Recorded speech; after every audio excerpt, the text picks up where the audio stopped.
Vivemos uma época em que muita gente está desesperada para aparecer. O mundo grita por atenção o tempo todo, e a moeda mais valiosa do nosso século virou visibilidade. Mas espiritualmente, talvez o maior sinal de sabedoria seja exatamente o contrário do que a multidão pratica hoje. E aqui vai a frase que quase ninguém quer encarar: o maior perigo não é o barulho, é a normalidade. Você já parou para pensar que existe um mistério acontecendo agora, debaixo dos nossos olhos? Não estou falando apenas de política ou de economia, estou falando de uma cegueira coletiva, uma incapacidade profunda de perceber a realidade espiritual que nos rodeia, mesmo vendo tudo na tela o dia inteiro. E se as profecias não fossem só sobre guerras, mas sobre um tempo em que as pessoas perderiam discernimento,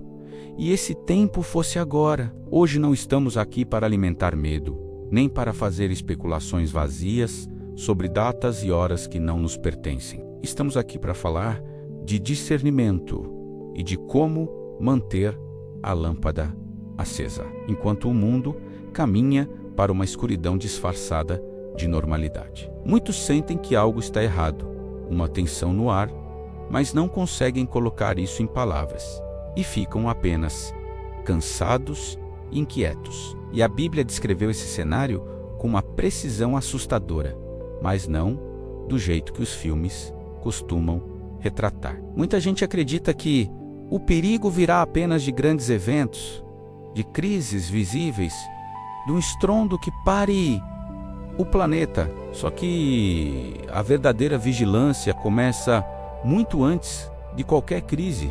Ela começa na mente, no coração, no secreto. Jesus fez uma advertência simples e direta: tenham cuidado para não serem enganados.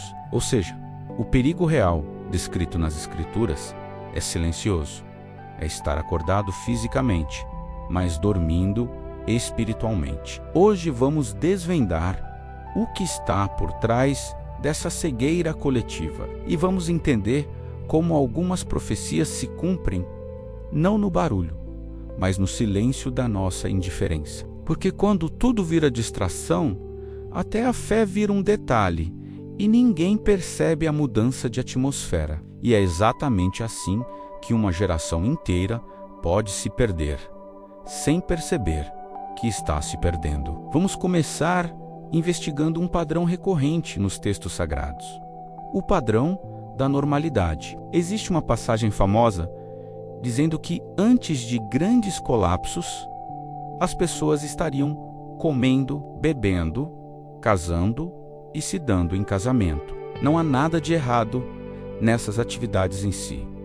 O problema ali não era viver. O problema era viver tão imerso na rotina que ninguém percebia o que estava prestes a acontecer. Era um mundo seguindo normalmente, enquanto o relógio espiritual já tinha mudado por dentro. Nos tempos atuais, onde tudo é imediato, superficial e barulhento, essa normalidade virou anestesia. Nós normalizamos o caos, vemos tragédias e segundos depois estamos rindo de um vídeo curto, como se nada tivesse acontecido. Essa desconexão emocional não é acidental, é um sintoma de algo mais profundo, como se uma névoa tivesse descido sobre a capacidade de julgamento. As pessoas veem os fatos, mas não conseguem enxergar o significado, e isso é o coração da cegueira coletiva. E aqui está um detalhe importante: a cegueira não significa falta de informação, significa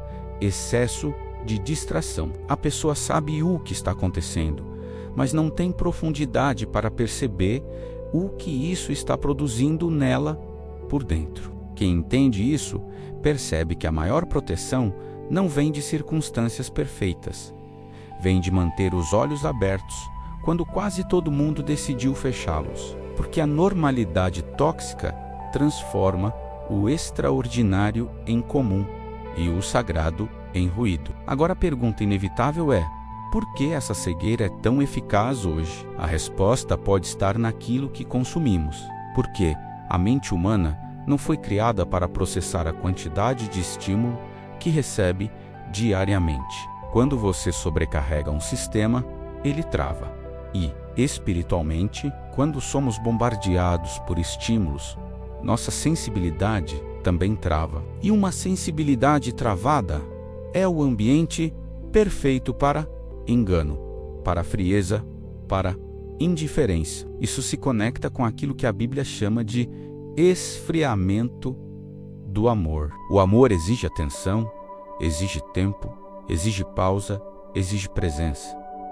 E se não temos tempo nem para nós, como teremos compaixão pelo próximo ou sensibilidade para ouvir a Deus? A distração é a arma perfeita, porque ela não precisa te proibir de ter fé, ela só precisa te manter ocupado demais para viver essa fé. E assim a alma se torna religiosa por fora, mas distante por dentro. Nem toda exposição é saudável e nem todo destaque vem de Deus.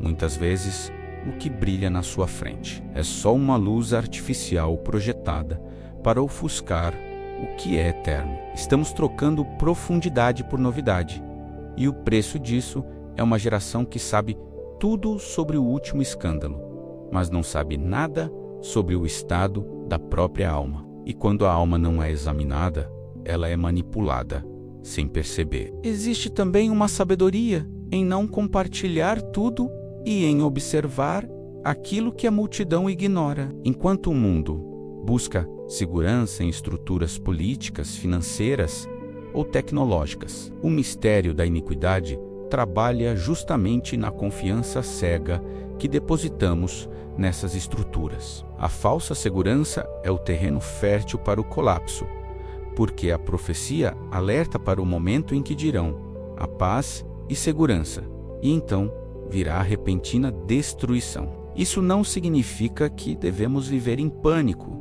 significa que não devemos construir nossa paz em coisas frágeis. Muita gente confunde alerta com ansiedade e pensa que estar alerta é estar nervoso o tempo todo. Só que a verdadeira vigilância é interna, é sobriedade, é clareza, é discernimento, não é desespero. É olhar para o mundo e entender que as estruturas visíveis são instáveis e que a única coisa inabalável é o reino que não se vê, porque ninguém permanece forte por acaso.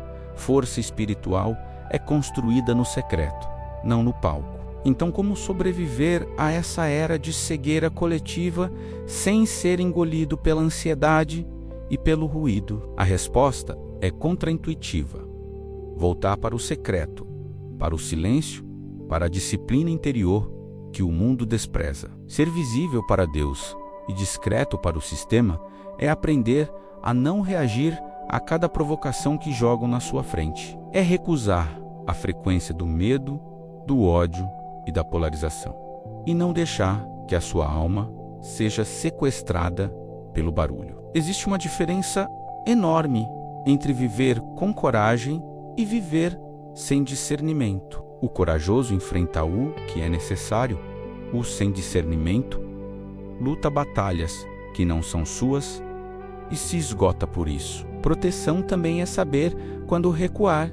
Recuar de conversas que sujam a alma, recuar de ambientes que enfraquecem a fé, recuar da necessidade de ter razão. E esse recuo não é covardia, é maturidade, é estratégia do reino. Enquanto todos gritam, o sábio escuta. Enquanto todos correm, o sábio espera. É nessa quietude que a visão espiritual é restaurada e a venda cai dos olhos, pouco a pouco. E é assim que a pessoa começa a ver o que realmente está acontecendo, sem precisar viver em pânico. Estamos caminhando por um território estranho, onde a verdade é ridicularizada e a ilusão é aplaudida. Mas não se deixe levar pela correnteza.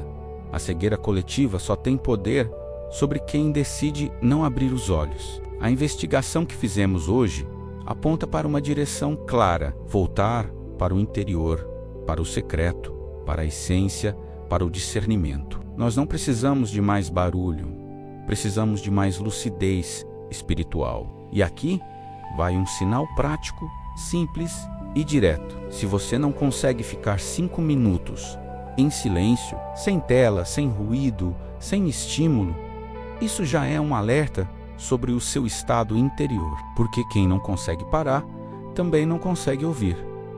E quem não consegue ouvir, é facilmente conduzido. No fim, a verdadeira vigilância não é viver assustado, é viver desperto. Se esse conteúdo trouxe luz para o que você tem sentido ultimamente, e se você busca entender esses mistérios com sabedoria, considere se inscrever no canal. Aqui o compromisso é com profundidade, com discernimento e com uma fé que não depende do barulho do mundo para permanecer firme. Deixe seu comentário dizendo o que você percebeu mudar no comportamento das pessoas nos últimos tempos. Até a próxima reflexão.